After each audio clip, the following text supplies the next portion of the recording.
My wife teaches literature and often argues that video games ain't art. And I'm doing the most mature and rational thing I can. I'm making a YouTube series to prove her wrong, starting with Half-Life. So honey, please like and subscribe. Do you know who ate all the donuts? Half-Life starts with a train ride and ends with a train wreck, and in between we follow the saga of a freedomless freedom fighter called Gordon Freeman.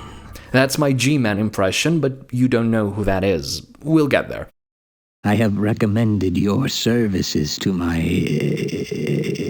It's a narrative about humanity's imperfections, our flaws, and the struggle to regain our freedom and dignity. Gordon Freeman was likely born in Seattle. Fuck Seattle. He developed an early fascination with theoretical physics, particularly quantum mechanics and relativity. Freeman graduated from MIT with a PhD in theoretical physics. His doctoral thesis was titled, oh my god, Observation of Einstein-Podolsky-Rosen Entanglement on Superquantum Structures by Induction through Nonlinear Transuranic Crystal of Extremely Long Wavelength Pulse from Mod-Locked Source Array. This work explored how matter could be teleported using highly dense materials, focusing on the interaction and entanglement of large-scale structures over short time intervals, without physical contact. In layman's terms, Freeman's thesis investigated the teleportation of matter using extremely dense elements. And, as you'll see, this serves as a clever foreshadowing.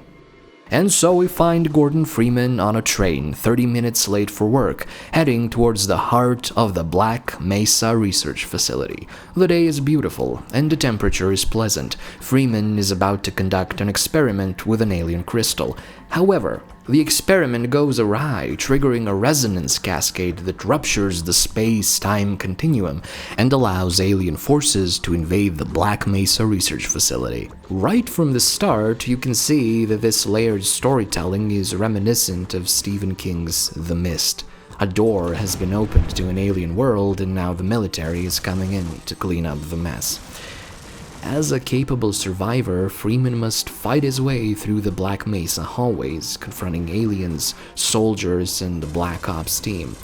And we soon realize that he's the only one who can actually stop the alien invasion, for he's the main character. If you were to ask me, what is Half-Life really about, I'd say without hesitation that it's about survival.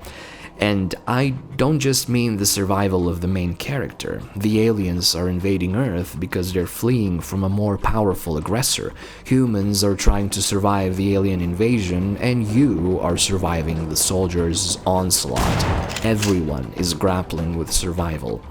Another theme worth discussing is freedom. Half-Life raises profound questions about our destinies. Are we truly free?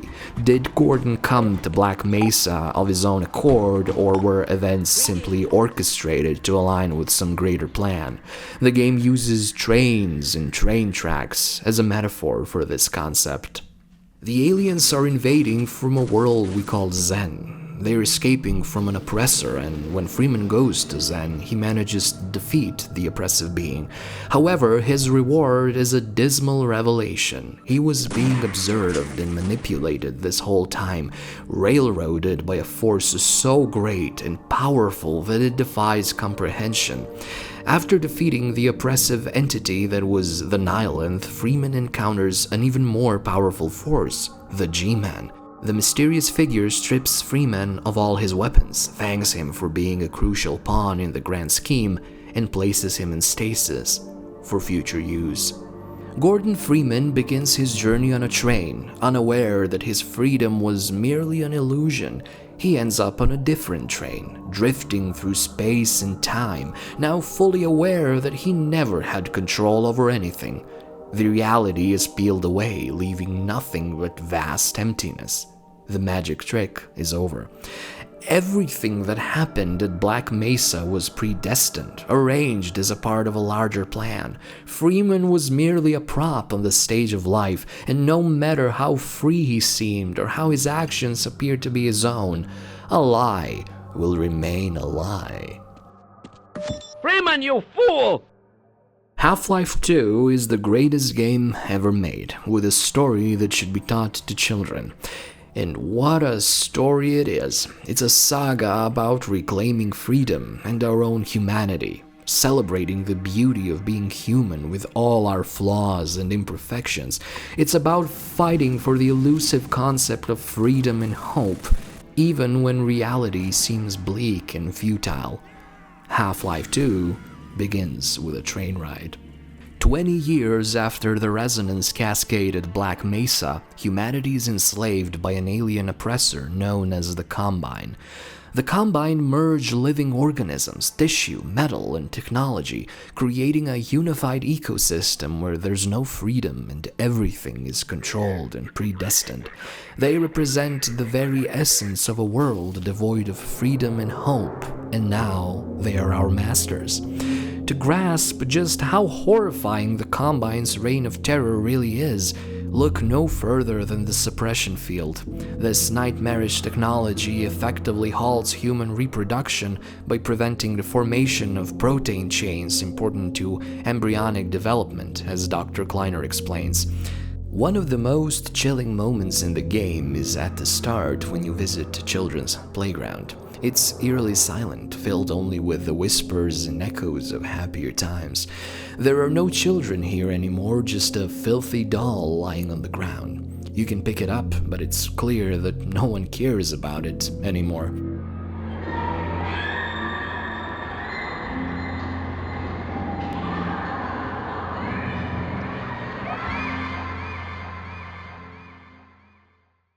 Gordon Freeman is awakened from stasis by the enigmatic G-Man, who believes Freeman can now make a difference in the world. The G-Man brings Freeman to City 17, the capital of the Combine's empire, right into the heart of the beast. Initially, no one recognizes Freeman, and everything seems normal until the Combine's ever-watchful AI detects a discrepancy in its calculations. There's one more resident than expected. Attention, residents. Miscount detected in your block. Cooperation with your civil protection team permits full ration reward. This anomaly triggers a city-wide sweep to find the extra person. Freeman is like a foreign particle, a disruptive element in the perfectly organized system of the Combine. Just like a tumor, he is seen as a threat and must be eliminated, but like a tumor spreading through the body, Freeman moves through the city, inspiring hope, in rallying people to fight and embodying the spirit of freedom and humanity. So imperfect, but so resilient. He starts his journey in the heart of City 17 beneath the towering Citadel, the Combine's imposing fortress, and ends by infiltrating and destroying the very Citadel that initially seemed so impregnable. Along the way, Gordon Freeman reconnects with his former colleagues, Isaac Kleiner, Barney Calhoun, and Eli Vance. He also befriends Alex Vance, Eli's daughter. If Half-Life was a survival horror game set in the dark, twisted corridors of the Black Mesa research facility, then Half-Life 2 is like an epic road trip. We start in City 17 and travel through a range of locations, from grimy tunnels and sewers to bustling canals, the outskirts, highways, forgotten beaches, and even some impenetrable structures. Gordon Freeman's adventure spans just 2 days, but in that time, he manages to spark a revolution and inspire people to take matters into their own hands. In the finale, Gordon has only one place to go, the Citadel. There, he finds his friends, imprisoned, but they manage to break free. Gordon and Alex then chase Dr. Breen, the sellout who is acting as a link between the Combine and the humanity, deeper into the Citadel, all the way to its core, setting up an epic final showdown.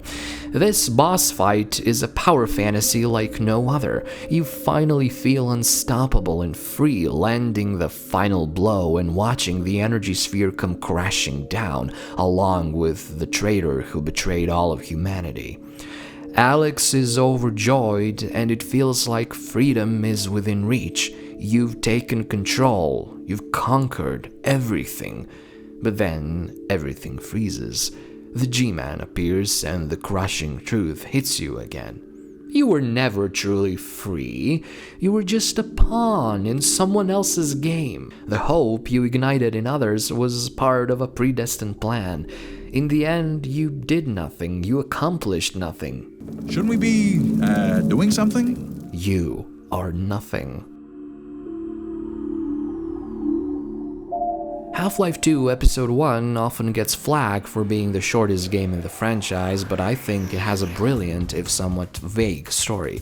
The narrative might not lay everything out for you, but that's part of the charm. It's up to you to piece it together and figure out the bigger picture. Episode 1 is all about intimacy. You kick things off with Dr. Isaac Kleiner broadcasting a message on screen, suggesting that now the suppression field is down, it's time for everyone to start reproducing and, well, have some fun. We make a pretty good team. Yeah, well, that's good, because, well, now that the suppression field's down, we all have to do our part. Dad? And as the suppression fields falls, you find yourself closer to Alex than ever before. The gameplay feels more relaxed. You're riding in the car, exploring environment and sharing jokes. The relationship between you and Alex takes center stage, and it all culminates with the Citadel going super critical and exploding in a dramatic finale. And let's talk about one of the key themes of the Half-Life series, freedom. At the very beginning of Episode 1, we see Vortigaunts preventing G-Man from reaching Gordon. The G-Man, visibly frustrated, adjusts his collar and leaves, marking the start of Gordon Freeman's complete liberation. He is no longer under G-Man's control, he is truly free. The game visually represents this newfound freedom with a dramatic train wreck, symbolizing that Gordon is no longer on a set path and is free from the constraints that once bound him. The train wreck scene is the most pivotal moment, not just in Episode 2, but in the entire Half-Life series. It symbolizes Freeman's newfound freedom. He's no longer railroaded by external forces. He can now act on his own beliefs and principles, and his bond with Alex is stronger than ever. If Episode 1 is about intimacy, then Episode 2 is about loss. While the overarching plot involves stopping a massive portal and delivering a crushing blow to the Combine, it's the personal, human story that stands out. A man losing his friend and potential love interest, and a girl grieving her father. Your mother would be so proud. Alex and Gordon steal a crucial data pack from the Combine and head to White Forest to deliver it, but along the way they're ambushed by Combine hunters and Alex is killed.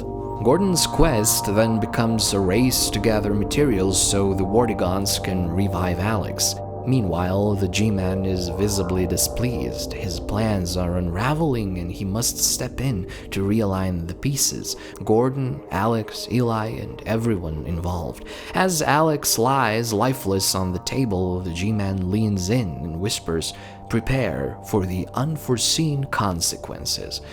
To me, this line isn't just for Alex, it's a warning for Gordon, Eli, Kleiner, and everyone who believes they have the freedom to shape their own destiny. It's a message that they're not in control. They must follow the script as written or face dire consequences.